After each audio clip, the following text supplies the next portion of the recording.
gentlemen, the story you are about to hear is true. The names have been changed to protect the innocent. Dragnet.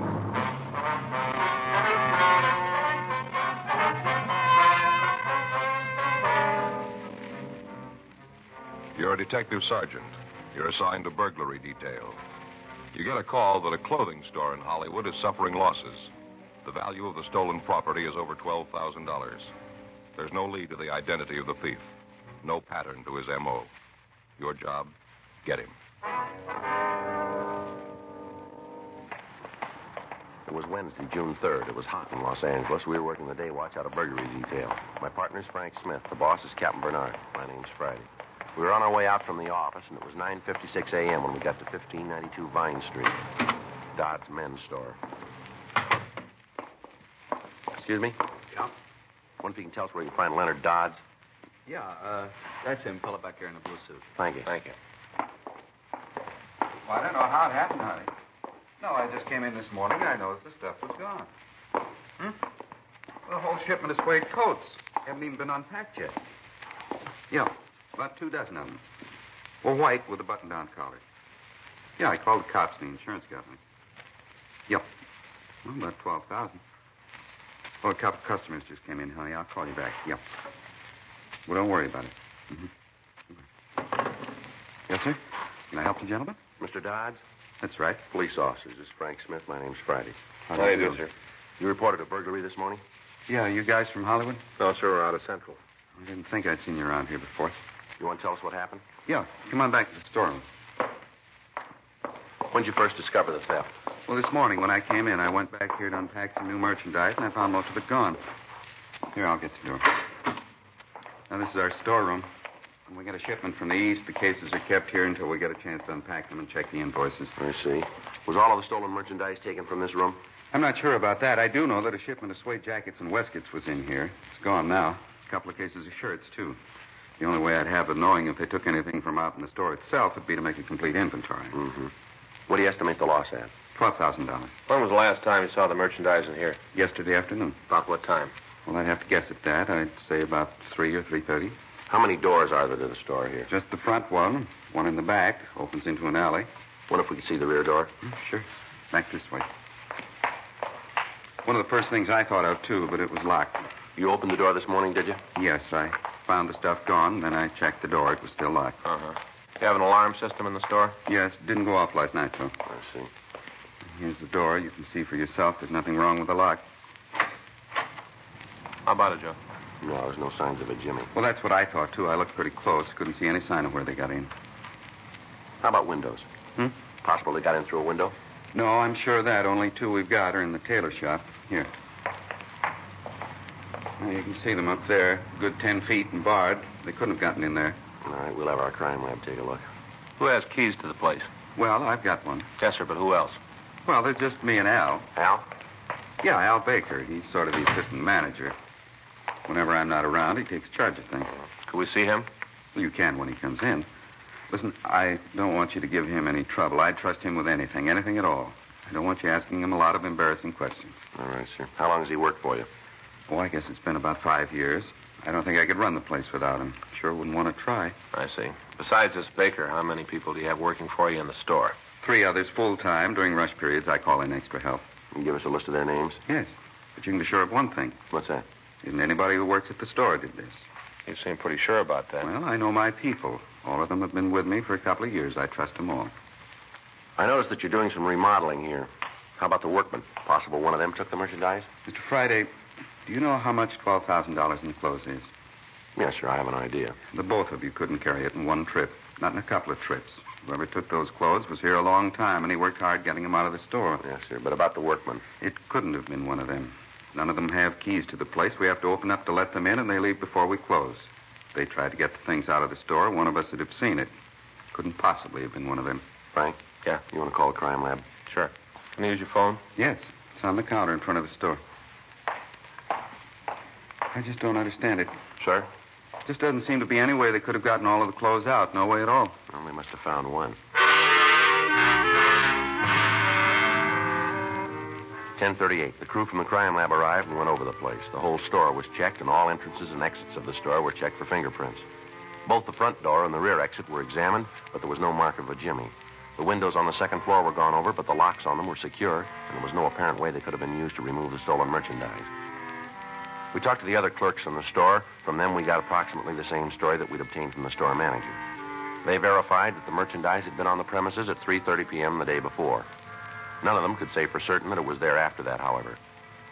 While Frank was checking with the members of the crew from the crime lab, I called the names of the employees into the record bureau for a check. Yeah, that's Baker, B-A-K-E-R. WMA, 46 years, 5 feet 10 inches tall, 156 pounds.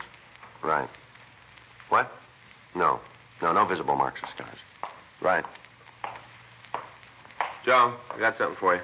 Okay, if you'll check the names, I'll give you a call later. Right. What do you got? Come on upstairs. I got talking to Lee. I figured from what they found, the merchandise had to be taken out in the daytime. Lee goes along with that? Yeah. The way the doors look, if they were open, somebody used a key. Mm-hmm. He thinks like we do, that somebody took the cases out, planted them, then picked the stuff up last night. Well, what do you got up here? The window that opens out on the roof of the next building. We checked the lock. Hasn't been tampered with. Yeah. Come on. Climb up. No bars on this one, huh? Over here. Right there behind the air shaft. Now, what is it? Take a look. Uh-huh. Shirts. And this one, suede coats. Was this all that was taken? No. Manager says it's about half. No sign of the rest of it, huh? No. Must have taken that last night. Figures the thief will be back tonight for the rest. Well, it'll be here. Mm-hmm. So will we.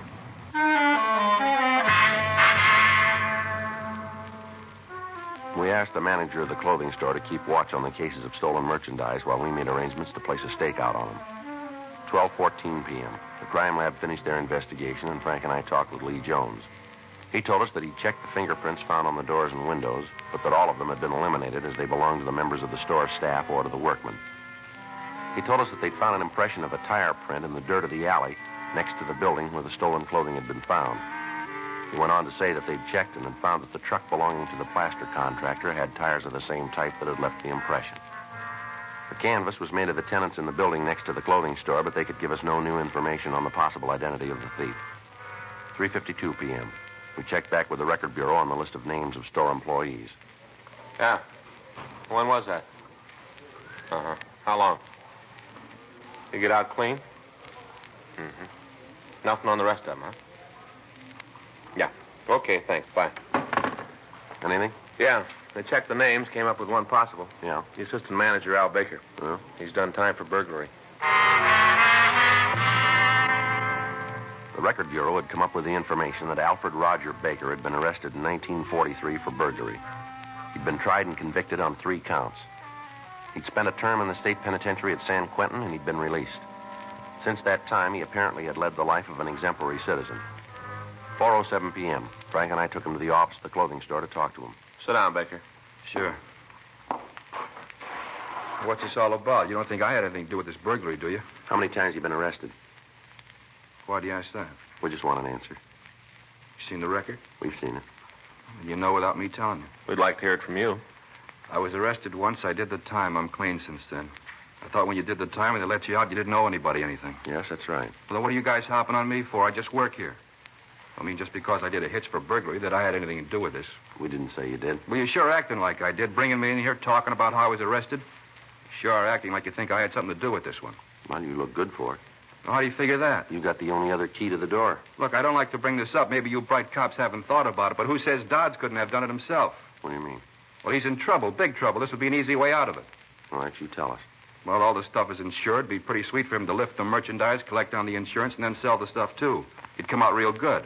That's the way you got it figured, huh? I'm not trying to figure it anyway. All I know is that you guys are trying to wrap something around me that doesn't fit, and I want no part of it. Come right down. It must be a couple of guys' work here could have done it. Well, the way we got it, the thief used a key. Well, that brings us right back to Dodds. Well, if he's in trouble financially, then why is he doing all this remodeling? He hasn't got much choice. He's got to brighten this place up, or he's going to lose what business he's got. You check into him. You look it up. You'll see what I'm talking about. It makes a lot more sense than you hauling me in here. Can you account for your time last night? From when? From the time you left here. Yeah, I can give you every minute. All right, go ahead. I left here at 6:30. That's the time I always leave. Who was here when you left? You mean who locked up? That's right. Leonard. He always locks up, always. Where'd you go after you left? Went up to the corner and had a beer. That's like always, too. Anybody in the bar know you? Yeah, the bartender and the waitress. They'll vouch for you? Well, sure they will. All right, go ahead. After I left there, I drove home. What time did you leave the bar? About 7:10, I had one beer, smoked 2 cigarettes, put a nickel in the nut machine on the bar, and went home. I left at 7:10. Sure wish I knew you were going to want to know all this. I'd have been more careful about remembering. I forgot how many nuts I got from the machine. I'll take a wild guess and say 14. I got no way of proving that. You'll have to take my word for it.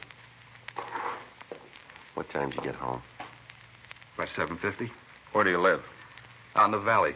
Traffic's heavy going out at the pass that time, and I took me 10 minutes longer than it usually does. You prove when you got home? Yeah, I can. How? Talk to my wife. We got a time clock on the wall just as you come in the door. I punch in and out. The time will be there. What about last night? I was home all night. I had dinner, sat around and watched television, and went to bed. You didn't leave your house, huh? No, not from the time I got home last night until I left this morning. Pretty bad, isn't it? How do you mean that? I can prove every minute of it. Look, you get off my back, cop. You start looking around, you'll come up with a lot of guys who had a lot more chance and a lot more reason to hide that stuff than I do. That won't be hard because I haven't got any. You sit tight and I'll show you who sold that stuff. Huh? Wait a minute. Where are you going? Just over to the desk. I want to show you something. What? You'll see. Hold it just a minute. Now, you show me what you want and I'll get it for you. Hey, you cops, you never learn, do you? Open the top drawer. This one? Yeah. All right. Now open that one. All right, what do you want? A folder right there. This one? Yeah, that's the one. Put it up on the desk. All right. Go on, open it. Yeah? Now take a good look at the reason the stuff was stolen. What is it, Joe? Bills. There isn't anything in the store that's paid for. Take a look at them yourself. Here. Look here. Past due. Please remit. Your credit is important. Overdue. Past due. Go through the rest of them. They're all like that. There isn't a place in the country anymore that'll extend any credit to Dodds. Not one. You're looking for somebody who had a reason to steal the stuff? Well, there's your answer. You talk to Leonard Dodds. He's got the reason. Come in. Joe. Thanks. See you a minute. I'll take it. Okay. Telling you, you got to lean on somebody. You lean on Leonard Dodds. He's the one. Don't come around here bothering me. Joe. Yeah? Yeah, what do you got?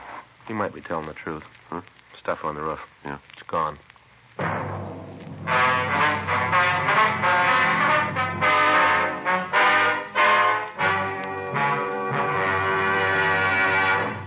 You are listening to Dragnet, the authentic story of your police force in action.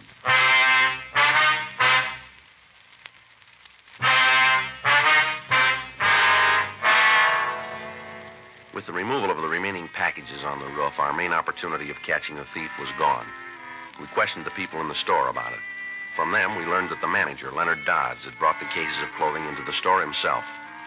We talked to him, and he offered as an explanation the fact that the insurance company wouldn't like him leaving the supply of expensive suede coats up on the roof. He went on to say that catching the thief was our business, but we were not to interfere with his running of the store and any attempt to apprehend them. We tried to question him regarding the accusations made by the salesman, Al Baker. He said they were ridiculous and that we should know better than to listen to the accusations made by an ex-convict. He went on to say that he resented the questions we put to him and that if we intended to continue, he would have to get in touch with his lawyer.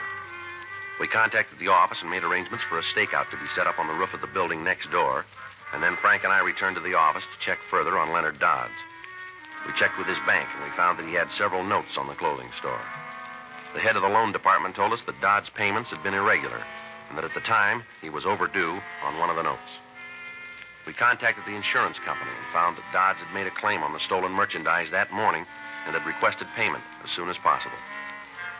We turned the list of the stolen articles over to pawn shop detail and asked them to see that the information would get into the hands of the second-hand dealers in the city. 10:15 p.m. Frank and I filled out the log and prepared to leave the office. You about ready? Yeah, I'll be right with you. I got it. Burglary Friday. Yes, ma'am.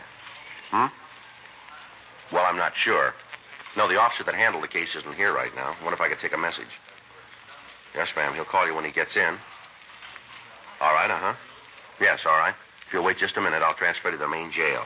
No, the main jail. They'll probably be able to tell you. Yes, that's right. Just a minute. Hold on, please. Would you give this call to 2949, please? That's right, the bail clerk. Thank you. The woman wants to know how much it's going to cost to get her husband out of jail. Yeah. I got it. Burglary Friday. Yeah, mm-hmm. Yeah, that's right, we did. Yeah. Well, when was that? Yeah, that's right. Yeah, okay, we'll wait here. Right, bye. Well, looks like we got it made, maybe. What do you mean? Radio car out in the Westlake district just picked up a couple of kids. Uh-huh. Both of them were loaded down with clothes. Yeah. Label on them is Dodd's Clothing. The radio car officer had told me on the phone that he and his partner, while making a routine patrol of the area, had spotted two boys walking down the streets carrying large quantities of clothing. When they were stopped, the two suspects were unable to account for the clothes, and they were not able to tell the arresting officers where they'd gotten them. In checking the pair out, the officers had called burglary detail, and we'd gotten our first concrete lead to the thief. 10:47 p.m. The two suspects arrived at the office. Their names were checked through R&I, and they were both found to have misdemeanor records listing petty theft and attempted burglary. One of them, Walter Kramer, had been convicted on burglary charges and had been sentenced to Preston School for Boys.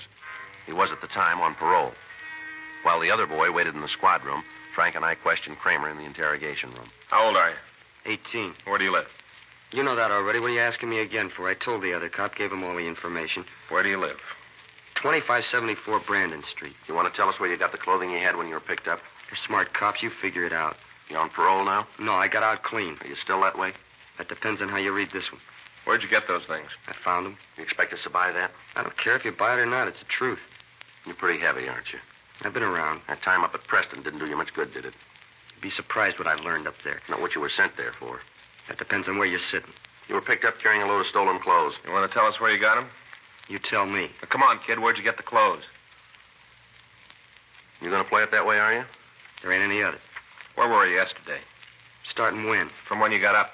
I got to tell you all that? We want to hear it. Pretty dull. All right, go ahead. Well, I got up about noon. You got a job? Yeah. Where? Around. What do you do? Nothing. I'm a philosopher. I study people. I just sit around all day and study people. How do you live? Stay with my folks. They pick up the tab. Go ahead. With what? What you did yesterday. Told you I got up about noon. Had some breakfast, then went over to Harry's. That's the boy you were picked up with? Yeah, I went over to his house, sat around and watched the television. How long were you at his house? Oh, maybe 6. Sat around and talked philosophy. Talked and watched the old movies. What'd you do then? Left and went out to study people. Where'd you go? Went down, played a couple of games of pool, had something to eat. And after that? Went out to a movie. You got any way of proving that? Sure, talked to Harry. See your alibi? Yeah, you talk to him. He'll tell you. Now, you may not know this, but he's in the theft as deep as you are. I got some information for you, cop. Neither one of us is in on it at all. All right, get your coat. Where you taking me? City jail. You gonna book me? You called it. How about Harry? Well, how about him? He going too? Yeah. What charge? Suspicion 459 PC. Burglary? That's right. Come on. You mean that stuff is really stolen? That's right. You're telling me right? Yep. It ain't true. You tell us about it. No, I mean, Harry and me didn't steal the stuff. At least not the first time. What do you mean by that? Well, we stole it, yeah. You got us cold for that. But not the first time. Well, where'd you get it? From a garage? That's the truth. We stole the stuff from a garage. Where is the place? I'll show you. There's a lot more stuff there, a lot more. Clothing? Yeah. Whose garage is it? I don't know. Harry and me were walking around out there, and we saw this truck pull up. Guy got out and unloaded some packing cases. When was all this? Last night. The way the garage looked, though, it wasn't the first time. The place was loaded. A lot of shirts, coats, suits, all kinds of things. Harry and me figured that we might as well help ourselves. But we didn't steal the stuff originally, not the first time. What's the address where the garage is? I don't know. Up on Shortdale Avenue near the lake. All right, we take you up there. Will you point it out for us? Sure, I'll show you. I want to see him get his, get it real good. What do you mean? Imagine having a garage full of stolen things. Terrible, that's what it is. Is that right? Sure. The important thing is that you know that we didn't steal it the first time. You got to believe that. We didn't steal it the first time. Is there really a difference?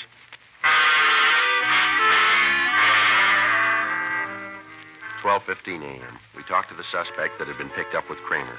He gave us substantially the same story that we'd gotten from the first boy. They both agreed to take us out to the garage where they'd found the stolen merchandise. Before we left the office, we put in a call to the clothing store, but there'd been no report from the stakeout on the roof. The two suspects directed us to drive out toward Silver Lake. We took the freeway out to Glendale Boulevard and turned right. We drove out to Loma Vista, and then we turned right again. The boys directed us up the hill and then onto a side street. We went about a half a block farther before they pointed out the house to us. We drove down the street and parked the car. Frank and I and the two suspects walked back to the house and into the rear of the yard. The two-car garage in the rear of the building was unlocked. We went in. Scattered around the place, we found several large packing cases of clothing. The labels on them were from some of the most exclusive men's stores in the city. There was no question about it. This was the plant for the stolen merchandise. Frank stood by the back door of the house, and I went up on the front porch and rang the bell. Yeah? You're Martin Hetman, aren't you? Yeah, do I know you? My name's Friday, Police Department. Oh, yeah, I met you over at Dodge. What is it, some more questions? Yeah, a few. Kind of late to come around, isn't it? Well, maybe a little. You're just going to turn in. Can you wait till morning? I could come down to the police department. No, I'm afraid we're going to have to talk tonight. Oh. Okay, come on in. Thank you. Anybody else in the house? Just my wife and the kids. Where are they? Upstairs. They're all asleep. I told you I was just going to turn in. Uh-huh. That garage out back, does that belong to you? What? The garage out in the back of the lot, is it yours? Yeah, it's mine. Why? What do you use it for? What do you use a garage for? I keep the truck there. Well, where's the truck tonight? I left it at a service station down Glendale Boulevard. Having it greased and the oil change. Why? Anybody else use the garage besides you? No. Everything in it belong to you? You mind if I call my lawyer? Well, you can do that from downtown. You arresting me? Yes, sir. You found the stuff, huh? We found it. Got a cigarette? Yeah, here. Here's a match. I guess I should have gotten it out of the garage sooner. Mm. Figured on it first thing in the morning. When you talked to me this morning at Dodge, I should have known. Should have known right then. I didn't think you'd figure it this way. All right, come on, get your coat. Yeah. Just let me finish the cigarette. You sure had it figured. Going real good. Want to hear about it? All right. Well, I'm a plastering contractor. You know that. Yeah, you told us that this morning. Well, I bid on the jobs. All the contractors submit bids on how much we'll do the work for. You know what I mean? Mm-hmm. I always got in with a low bid. Used to drive the other contractors crazy. Never could figure out how I could come out on it. You see it, though, don't you? Well, you tell me. Well, you see, if a job would cost me, say, $3,500 to do, I'd put in a bid for $2,500. I always get the job, and then I'd steal the other $1,000 of merchandise, see? Mm-hmm. That way I could come out and nobody get hurt. What about the store owner? They weren't insured. Only body in the middle was the insurance company, so you see, nobody really got hurt. You about finished with that cigarette now? Yeah, just about. You're pretty lucky, you know? Is that right? Yeah, sure. This was going to be the last time. I figured that after this, I'd be able to go it straight. Got my equipment all paid for, money in the bank. Figured I could go it straight. This was going to be the last time. Well, you were right, weren't you? Hey, you mind telling me something? What's that? How'd you tag me? How'd you find out? We caught a couple of kids breaking into the garage. They'd stolen some of the clothes. They were picked up, and they pointed the place out to us. Kids? That's right. Oh, about that. That's really terrible, isn't it? What is? Oh, this younger generation. I had legitimate reason. I was just trying to come out. Wasn't anybody going to get hurt my way. But those kids. I hope you're going to put them away for a long time, little thieves. Come on, get your coat. Let's go. That's just awful. No sense of honesty at all. I sure hate to think of what the world's coming to. You want to tell me something, Hetman? Well, sure. What do you want to know? Well, you said you just stole the difference between what you agreed to do the job for and what it really ought to be. I got it right? Yeah, just the difference. Well, you hit the Dodge store pretty hard, didn't you? $12,000 worth? Well, you see, that was a kind of a deal. Well. I didn't get anything on the last job, not a thing, so I had to make up for it, you see what I mean?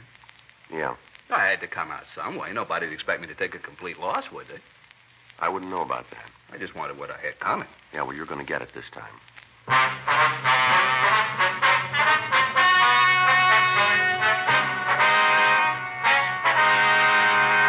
Martin Averill Hetman was tried and convicted of burglary in the second degree, 4 counts, and received sentence as prescribed by law. Burglary in the second degree is punishable by imprisonment in the state penitentiary for a period of not less than 1 or more than 15 years, or by imprisonment in the county jail for not more than 1 year. Walter James Kramer and Samuel Arthur Nicholson were tried and convicted of burglary in the first degree. Burglary in the first degree is punishable by imprisonment in the state penitentiary for a period of not less than 5 years.